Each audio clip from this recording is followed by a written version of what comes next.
There's this drawer in our apartment I was never allowed to open. Second one from the top, in the hallway dresser. The one with the squeaky metal rails. Kaya always kept it locked. Always said it had old paperwork and junk I wouldn't care about. And for years, I didn't question it. Because that's who I was. The man who trusted too easily and asked too little.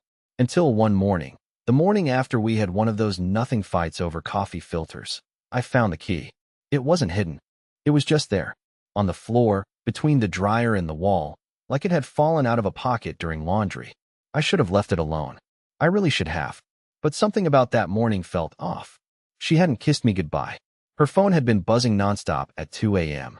And when I asked who kept calling, she mumbled, "Spam," and rolled over. So I opened the drawer.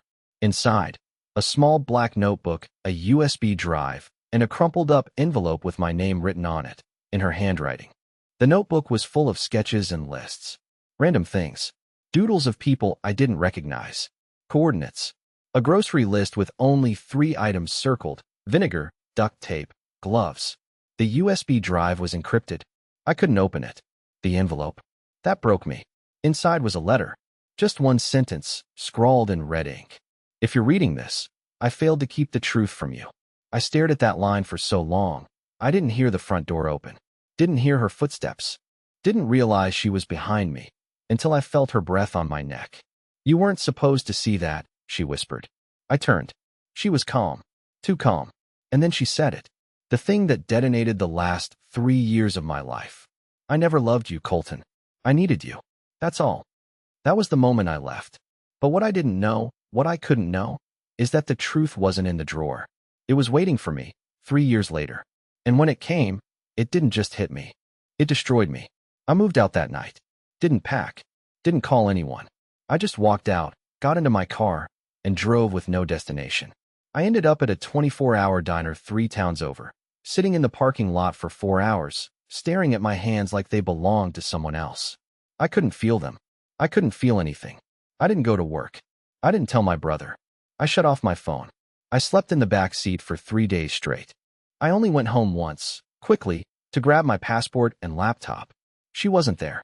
Everything was clean. The drawer? Empty. I told myself I would forget her, that I would rebuild, that whatever that letter meant, whatever that look in her eyes was when she caught me holding it, I'd bury it all. And for a while I did. 3 years passed. I moved across the country. New job. New apartment. Even dated someone briefly, though it didn't last. I still couldn't let anyone touch my left shoulder when I slept. Kaya used to lay her head there, and even that ghost memory made me nauseous. But then, last week, I got a padded envelope in the mail. No return address. Just my name, spelled correctly, which already narrowed down the possibilities, because most people spell Colton with a K or add extra L's for some reason. Inside, one thing. A USB drive. Identical to the one from her drawer. I stared at it for 10 minutes before plugging it in. There were 4 video files, each one dated, all recorded in the same room. Dim lighting, shaky handheld. The first 3 were static, mostly. Quiet breathing, shadows moving, unintelligible murmurs. Then I opened the 4th file. It was me, on the screen. Me, sitting on a bed I didn't recognize, wearing clothes I'd never seen, my hair buzzed shorter than I'd ever cut it. And I was talking to her, to Kaya? She was just off camera, her voice soft, almost motherly. "Do you remember your name?" she asked. I blinked. "No." "Do you remember me?" "No." "Good," she said. "That means it's working." And then I smiled. Not like me. Like someone hollow. Like a puppet being told it was real. The video cut out with a sharp glitch and a low humming noise that made my skin crawl. I slammed the laptop shut. My heart was pounding so loud I thought the neighbors might hear it. I kept saying to myself, "It's fake. It's edited. It's AI. Deep fake. Something." But the scar on my right cheek, the one in the video, was real. I got it when I tripped running drunk from a house party sophomore year. No one else knew that story. Not even Kaya. And yet there I was, on screen, staring blankly at a woman who said she never loved me, speaking to her like she was the only thing in the world I recognized. But if I don't remember that night, or that room, what else have I forgotten? And why would someone go through the trouble of erasing it? I didn't sleep that night. I just sat on the edge of my bed, lights off, laptop shut, USB drive burning a hole in my desk. My brain kept playing the video on loop. My voice, flat and lifeless, answering Kaya like I was a blank slate. No emotion, no recognition. And that phrase, that means it's working. Working how? Working on what? I knew I had two options. Option 1, pretend I never saw it. Delete the drive, toss it in a river, and keep living in whatever delusion I'd constructed for the last 3 years. Option 2, open the rabbit hole wide and see how deep it really went. So, of course, I did the worst possible thing. I opened the drive again. This time, I scrubbed through every frame. The timestamps weren't random. They were spaced exactly 10 days apart. Each video 21 minutes and 6 seconds long. Each ending the same way. That low, bone-rattling hum. But the fourth video was different. Just before the cut, if you listened carefully, you could hear another voice in the background. A man's voice, calm but cold. Leave him blank. We're not ready yet. I froze. That wasn't Kaya. It wasn't me. And that wasn't acting. I threw up in the bathroom sink. Full-on panic spiraling. I wasn't just unsettled. I felt violated. Like someone had peeled back my skull and rearranged things. Like my life had been used without my permission. And for what? I called my old landlord in Ohio the next morning. I told him I needed access to the tenant records from 3 years ago, said it was for legal reasons. He was suspicious, but when I mentioned Kaya's full name, he paused. She moved out 6 months after you, he said. Left in the middle of the night. Never picked up her deposit. Place was trashed. Trashed how? I asked. He hesitated. Like, something happened in there. Walls had claw marks. Furniture was gutted. Weird chalk symbols on the floor. Not the kind of mess you make by accident. My stomach sank. That night, I got a voicemail from a blocked number. I didn't answer, but they left a message. The voice was mine. Colton, if you're hearing this, don't trust her. Don't trust me. Whatever happens next, don't let her finish what she started. Click. My knees buckled. I replayed it a dozen times. It was my voice. No question. Same rhythm. Same slight Midwestern flattening on vowels. But the tone was different. Sharper. Panicked. And the way he said me, like I was a threat to myself, that chilled me more than anything. Because if this version of me had known what was coming, then what exactly had Kaya started? And why was I the one meant to stop her? I hadn't spoken to anyone from Kaya's family since the breakup. Not that I was ever particularly close with them. Her sister, Lillian, was the only one who didn't treat me like an emotional service animal Kaya had picked up off the street. She was smart, blunt, and allergic to small talk. The kind of person who never lied because she didn't care enough to make up stories. I found her number buried in an old Gmail account, tied to a forgotten shared Google Doc called Camping List, Kaya's birthday. It had been updated exactly once, 3 years ago. Every item had been deleted, replaced with just one word in bold, centered on the page, run. I stared at it for 15 minutes before dialing her. She picked up after 2 rings. No hello. Just, who is this? It's Colton, I said. Kaya's. Silence. Then a sharp inhale. No. This isn't funny. I'm not joking. You can't be. Colton River is dead. I blinked. What are you talking about? She launched into panic, her voice rising, words tangling into each other. They said you were dead. You vanished. Police got involved. Kaya told us you left a note and disappeared off the grid. There was a funeral, Colton. A real funeral. She cried. She said she found you in the bathtub. That you, Jesus Christ. I couldn't breathe. My whole body went cold. There's no way, I muttered. That never happened. I left. I walked out. She showed us pictures, Lillian said, quieter now, of your body. Closed casket, but they matched the clothes you always wore. Same scar on your cheek. Same watch. Even the tattoo on your wrist. I looked down at my wrist. My skin was bare. No tattoo. I'd never gotten one in my life. Lillian, I never had a tattoo. Silence again. But this time, it felt different. Calculated. That's what she said you'd say, if you ever called. The line went dead. I sat there frozen, heart pounding, hands clammy. I didn't know what was worse, the idea that someone staged my death, or the fact that they predicted I might one day deny it. Was that the point of the videos? Not erasing me, replacing me? What kind of person prepares for a resurrection? I tried to call Lillian back. Straight to voicemail. That night, I barely slept. Every time I closed my eyes, I saw flashes, not dreams, but fragments. A motel room with peeling yellow wallpaper. An ice bath. Screaming. My own voice repeating numbers. 7-4-3-6. Over and over. 7-4-3-6. I woke up sweating, half mad, whispering that sequence into the dark. At 3:37 a.m., I got an email. No sender. No subject. Just one line. Stop digging, Colton. You're not supposed to remember. By morning, I had made up my mind. I wasn't going to run. I wasn't going to back down. If someone had rewritten my past, forged a death, erased my memories, and staged videos of me talking like a stranger, I had to know why. Even if it meant digging up things that would break me. I started with the numbers. 7436. At first, I thought it was just dream noise, like a brain glitch. But something about it felt deliberate, rehearsed, almost implanted. I typed it into every password field I could think of. Gmail, Dropbox, even old bank logins. Nothing.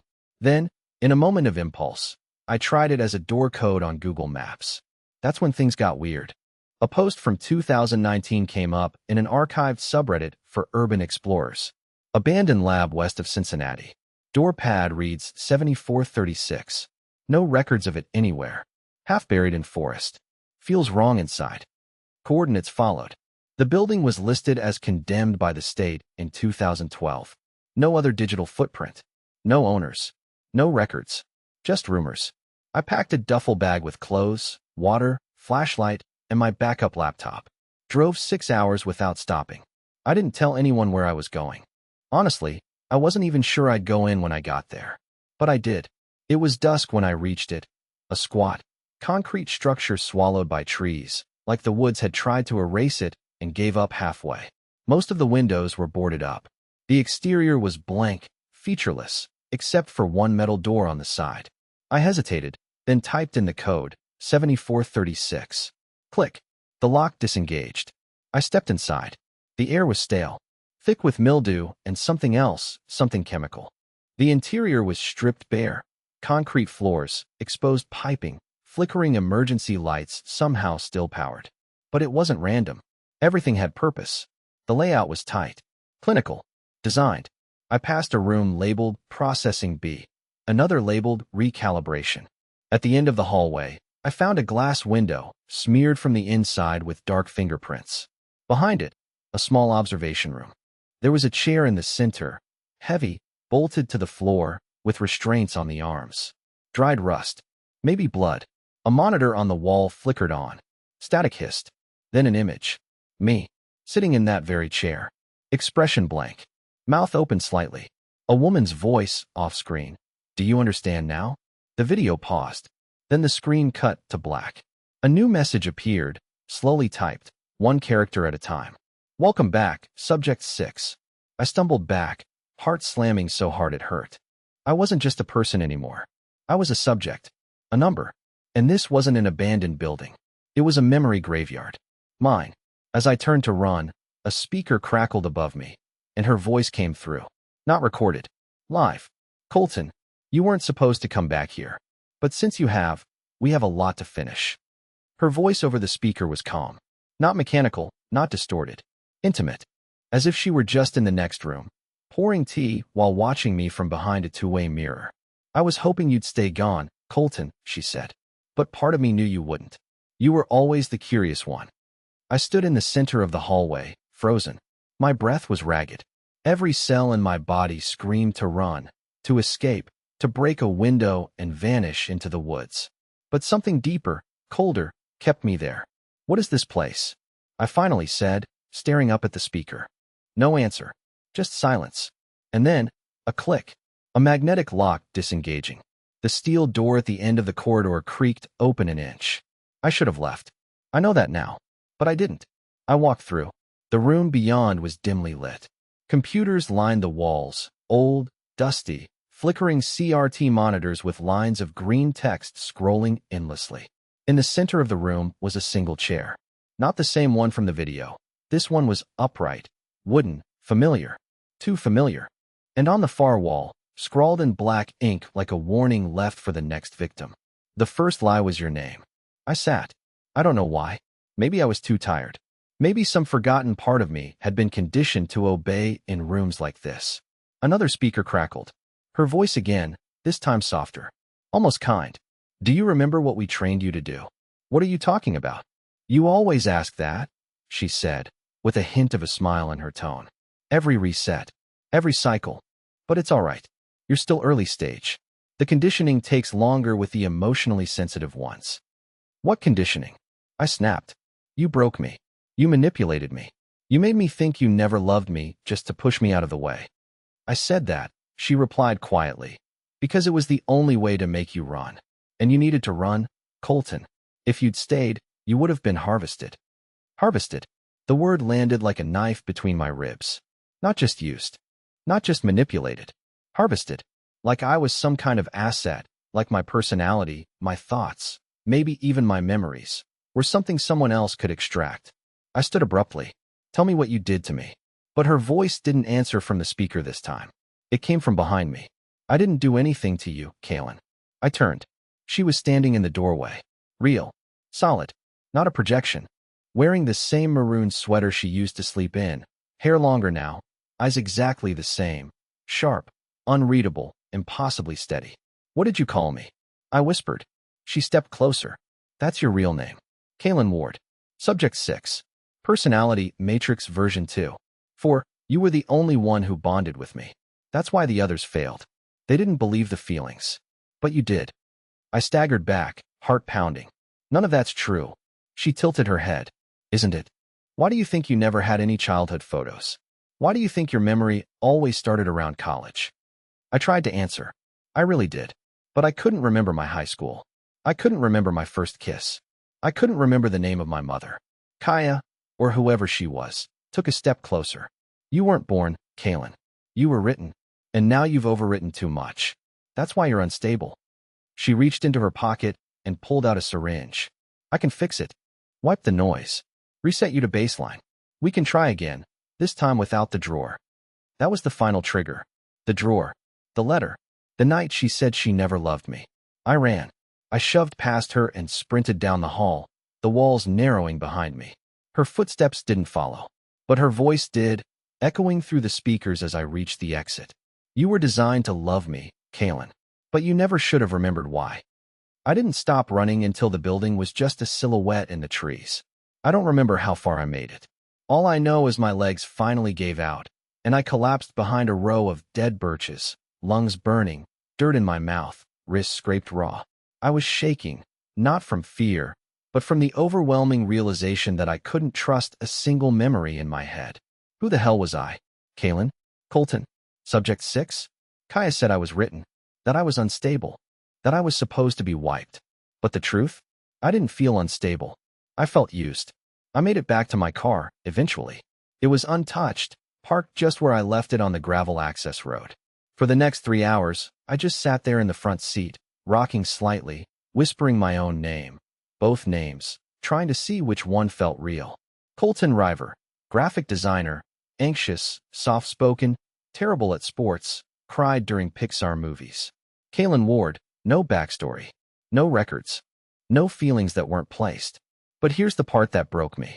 When I got back to the motel, some dumpy chain just off the highway, I opened my laptop, powered it on, and something strange happened. There was a new folder on the desktop, one I hadn't created. It was titled, Final Instructions. I almost didn't click it, but my hand moved before I could stop it. Inside, one file, an audio recording. I pressed play. At first, it was just silence. Then I heard my own voice. But not Naomi. Not confused, terrified, broken Colton. This voice was clear, focused, confident in a way I had never sounded in my life. Begin log. Subject 6 has crossed phase 3. Emotional destabilization successful. He believes the breakup. He believes the death. He believes he left her by choice. Kaya's rejection matrix performed as expected. However, adaptive retention is rising beyond acceptable thresholds. He's asking questions. Project lead recommends full reset within 72 hours or permanent offlining. The recording stopped. I stared at the screen. Heart stopped cold. That was my voice. Cold. Clinical. Describing my own life as a test. Referencing Kaya as a component in a program. Planning my erasure. I wasn't just the test subject. I was part of the team that built the test. I had programmed my own grief, designed the heartbreak. Or worse, maybe none of this was even real. Maybe this moment, this exact scene of me in a cheap motel room listening to a cryptic log, was also part of the simulation. Maybe I was just moving through layers, over and over, each one built to keep me questioning just enough to keep running, but not enough to escape. I grabbed a pen and started writing everything I remembered. Names, dates, patterns, anything. I didn't trust the laptop anymore. I didn't trust the internet. I didn't even trust the mirror. Every time I looked at my own face, I half expected it to glitch. That night, just past 2 a.m., someone knocked on the door. 3 soft knocks. Pause. Then one more. That was the same knock pattern from the video. The one where Kaya asked me if I remembered my name. I didn't open the door. But under it, someone slid a note. No envelope. Just thick cardstock, typewritten. It read, "They lied to both of us. Meet me at the train yard, 6 a.m. Come alone. No electronics." It was signed, Kaya, the real one. The train yard was empty. Fog rolled across the tracks like slow-moving ghosts. Rusted containers stood in crooked lines, graffiti half-faded on their sides. I parked far away and approached on foot, just like the note instructed. No phone, no laptop, just a notebook in my pocket and a racing heart. I didn't know what I expected, maybe a trap, maybe another version of her, maybe a final manipulation. But what I saw when I turned the corner around a burned-out caboose made me stop cold. It was her, Kaya, but older. Tired eyes, new lines on her face, hair dyed a deep brown instead of black. She wasn't wearing some sleek uniform or disguise, just a coat too big for her and cracked boots. She looked like someone who had been running for years. And she smiled. Not that cold, unreadable smile I remembered. This one was shaky, human, real. "Hi," she said, voice barely above a whisper. I didn't speak. I just stared, afraid that if I blinked she'd vanish again. She stepped forward and handed me something. A photo. It was the two of us, sitting on a porch swing I didn't remember ever owning. She was leaning on my shoulder, holding a mug of something steaming. I had my arm around her. My smile looked whole, peaceful. "I know you don't remember this," she said. "But this was real. All of it." I finally found my voice. "You said you never loved me." She nodded, eyes filling.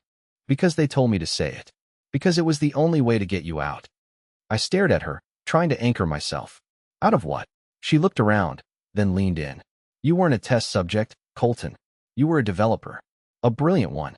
You helped build something called the Memory Scaffold Project, designed to simulate grief, love, forgiveness, human emotions, inside controllable constructs. We were part of the same team. But somewhere along the way, the simulations got too real. You volunteered to go inside, to test the limit." I blinked. "You're saying I chose this?" "You wanted to know," she said softly. "If love could still feel real when you knew it was designed. If heartbreak still broke you when the person hurting you didn't mean it. You went in willingly." I followed. My knees almost gave out. I sat on the edge of a broken rail, head in my hands. "I don't know what's real anymore," I whispered. Kaya sat beside me. "Neither do I. But this moment? You. Me. Now. It's not scripted. We're out. We're free." I looked up, eyes burning. "How do you know?" She reached out and took my hand. It was warm. Because I wasn't supposed to find you again. And yet, here we are. I let out a breath I didn't know I'd been holding. For the first time in years, or maybe the first time ever, I felt still. We sat there for a long time. No experiments. No code. No lies. Just the sound of distant trains and a silence that felt safe instead of terrifying. Later, we left the yard together. She drove. I watched the sunrise from the passenger seat, watching as the fog lifted and color returned to the world. I don't know what comes next. I don't know who I used to be, Colton, Kalen, or someone in between. But I know who I am now. I'm a man who was broken by a false reality and rebuilt by something real. And she's sitting beside me, humming along to a song I don't recognize, but somehow still remember.